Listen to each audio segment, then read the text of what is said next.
Dad, if you're anything like me, your favorite car is a sport wagon. It provides fun driving dynamics while also being able to haul cargo. But SUVs do make a compelling case. A little more storage, better ride height, and it's much easier if you're putting kids in a car seat or loading stuff in the back. So, if you want to have your granola and eat it too, Dad drives the 2026 Subaru Forester.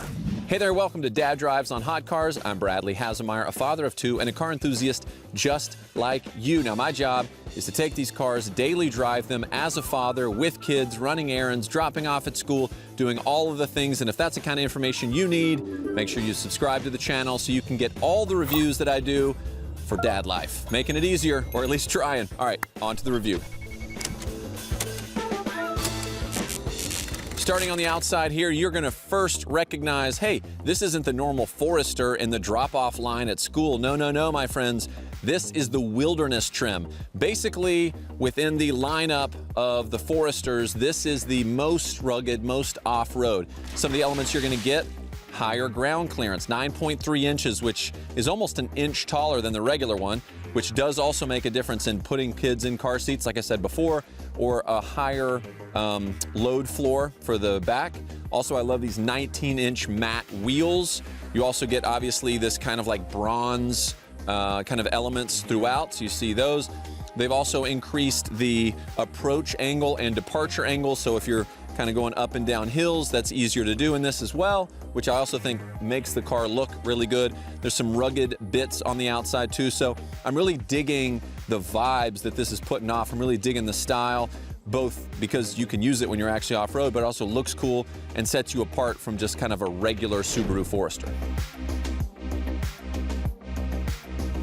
I also really like the roof rails. These are a little bit different. They're ladder style, so they're raised up a bit, which was great because I just got a Christmas tree and I went to the Christmas tree farm, we chopped it down, threw it on the top, and they were able to run the ropes underneath the rail. If you just had, like on our MDX, we just have the rails, we don't have the crossbars, they'd have to go through the car.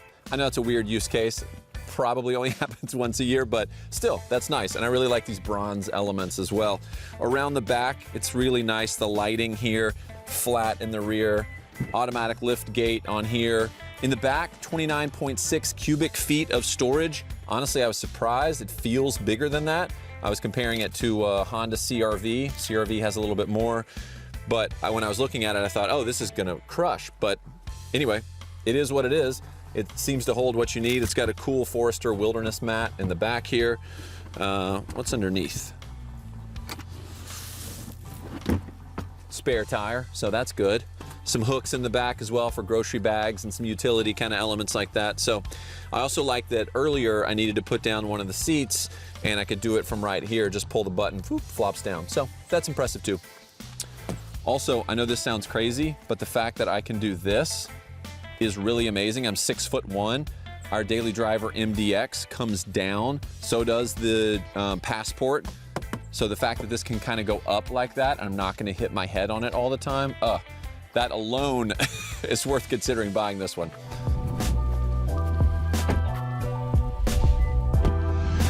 So the interior of the Forester does really well when it comes to dad life. The seats are kind of this like leatherette material, but they don't feel bad. They don't feel plasticky. They'll be easy to wipe, easy to clean up. That's huge.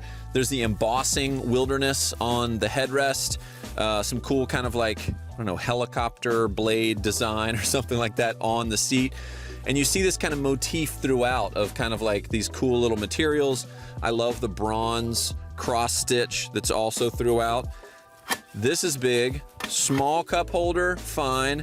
Big cup holder. Look how big this is. I mean, if what says dad life more than a big old Stanley? That fits, which means your large water bottles will fit, which is great. Those Nalgene's that all the Wilderness folks have, or your Hydro Flasks or whatever, is going to be great there. Wireless CarPlay on this 11.6-inch display. The middle has a decent sized console. You do have a little drop tray. In this case, it's a wireless charger as well. Glove box, of course, a little bit of storage there. Not a ton of storage throughout. That's something that I would like to see more of. There's some water bottle holder in the side and a key tray on the side. This 11.6-inch display is nice. I've never really been impressed by Subaru's UX in terms of just like the user experience. It works, it does what it's supposed to do, but I don't know, it definitely seems like an afterthought when you compare it to something like BMW or Audi or even Honda, Acura, some of the other brands that you might think that this may compete with to some degree. I love the steering wheel. I love, again, some of these bronze accents. I think just really class up the vibes, give it really a nice feel.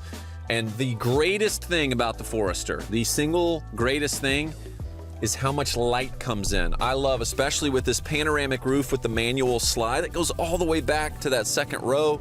You got a huge windshield on the front. I love this quarter panel glass. I know that doesn't seem like much, but that brings light in because the mirror is mounted on the door. Huge windows here, big and square. The first time I was in a Forester, that was the very first thing I recognized. So Subaru's continued that. The boxier shape allows for that. They've also made, for 2026, a few adjustments to the middle here, including a place to put your cell phone, which is great. Nice little bit of area there. Also, the cut through in the middle between the two water bottle holders means you could have a mug. I like to drink my coffee out of a mug. I know that's weird, especially in a car, especially with kids. That's playing with fire, but I'm into it. I really like the drive up front. Driving impressions, that'll be in a second. Let's talk second row. Look how far that door opens. I love that. So much space to be able to bring stuff into the car, a child you're carrying, a car seat you're carrying, all of that. So having that door open that wide, magnifique. 6'1", I'm sitting behind myself. I've got, because of the way the seat is, I've got about 6 inches of leg room. I can go up with my leg like this. I don't think this seat reclines. Let's see. No, it'll only come forward. So, one of the reasons I have so much space in here is the floor does a little bit of a divot. So it allows your legs to kind of go down further instead of being up higher. So I like that design. From the middle, I've got my kid in the car seat over here. He's very happy because he's got plenty of space without kicking the seats. But like I said before, the seats, the material is going to be so easy to clean, so I like that as well. USB-C, USB-A, small little vents. I wish there was something in the A pillar or above. So those are little vents. You got to deal with that. It's kind of a downside. Also, plenty of headroom. Take my hat off. My hair's crazy. Right up here. So impressed with that too. No third row. That's the Ascent. All right. Now you're probably thinking a Subaru Forester.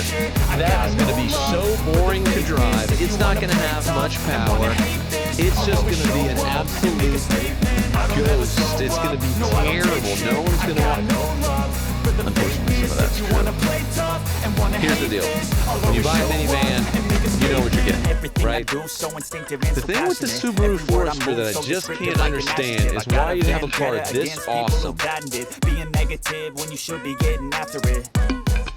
ready to go off-road, special drive modes for off-road, higher ground clearance, super cool wheels, a roof rack rated at 800 pounds of static weight, and only have 180 horses under the hood.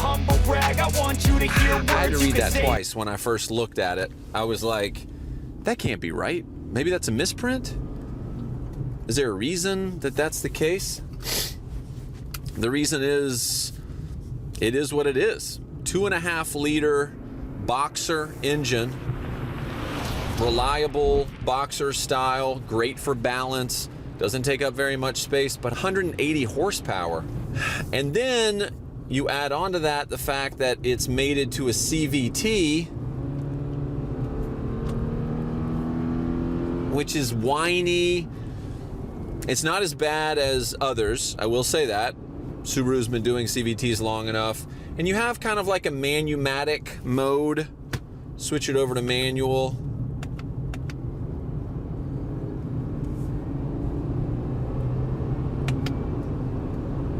I guess that's a little bit better. I guess that's a little bit more enjoyable. Of course, a CVT is very efficient, so you're helping your fuel economy. But I don't know, man. I just don't get it. It just feels like maybe you can chip this. Maybe there's something else to do. I feel like, and also in today's engineering world, 2.5 liters, not even producing 100 horsepower per liter. That's also why I was kind of like, what? Now, of course, there are underpinnings of earlier Foresters. They were never meant to be, you know, crotch rockets. They're never meant to be, you know, the WRX. It knows its place in the lineup. But I even feel like getting off-road in this, I would want more oomph to be able to get over larger hills. The towing capacity is upped to 3,500 pounds, which is pretty good compared to the regular Forester, which is only 1,500 pounds. You're adding 2,000 more pounds there. And they've done some other elements to the drive experience, elements like the all-wheel drive, when it kicks in, how it kicks in, a little bit more dialed in for somebody going off-road. There's the radiator is basically upgraded to be able to handle more heat and temperature that it normally would encounter. But I just want it to be a little bit more, you know?